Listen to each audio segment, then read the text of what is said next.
Google, I mean, it's pretty much the perfect case study, right? Everything from the signal to the fundamentals to the policy.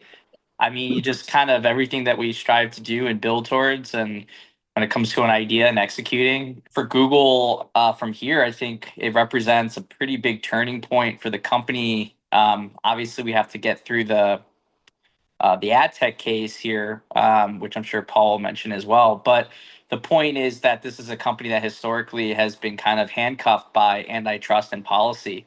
When every single communication you're making internally is going to be subject to some type of uh, you know, um, subpoena or review in court, you really are careful about what you say. It also changes your culture and how quickly you can move and how quickly you can communicate your strategy externally.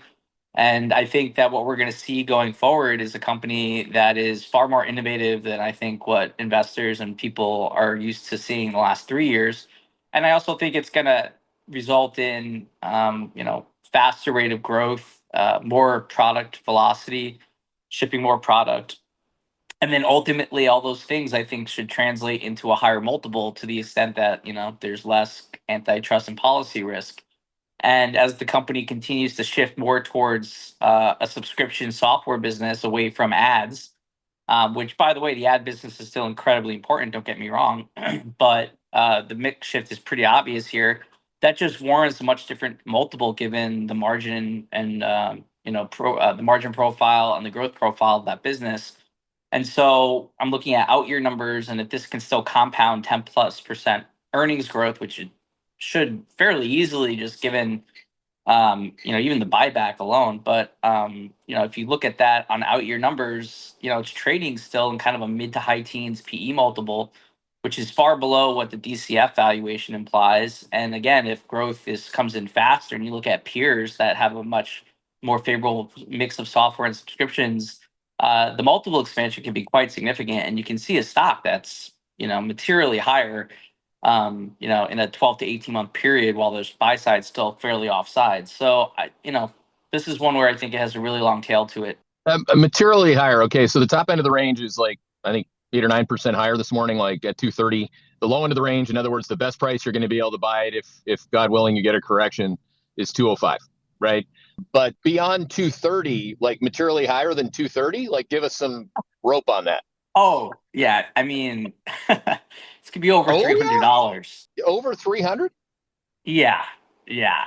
I mean, this could, yes. I mean, it's I don't want to, how I roll. I don't like to get too. I like to keep it kind of, pragmatic. Wait till keep updating the views, but like on a, maybe not on a 12 to 18 month, but maybe a 24 to 36. But like the path is a lot higher here for this stock. And so, I would say on my numbers, I think like 280, I think 285 to 333 is kind of where the landing zone shakes out in my model on like a 18-month duration.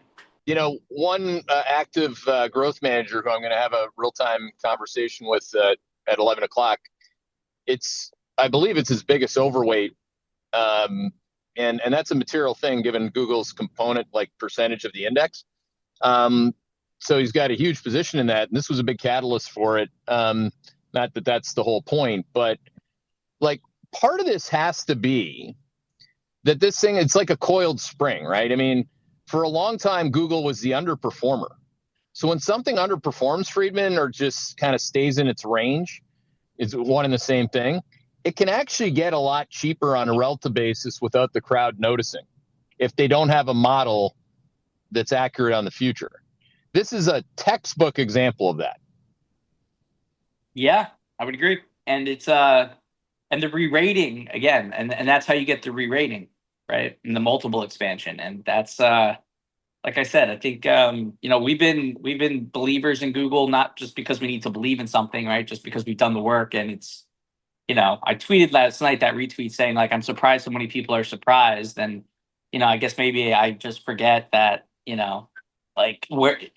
I just don't appreciate sometimes just like what other people know versus what we do and what our view is in context of that. But the point is that always been like never a doubt in my mind in terms of Google's fundamental strength position in AI, their ability to manage through this transition with related to AI disruption, what it means long term, and I think we're probably in the third inning of that, frankly. Like, so sentiment still has to come way in our direction still, which is good for the stock price going higher. Thanks for watching Hedgeye on YouTube. If you haven't already, make sure to click on the button below there. Subscribe to our YouTube page. You can also follow the link in the description to our website to get even more great investing content.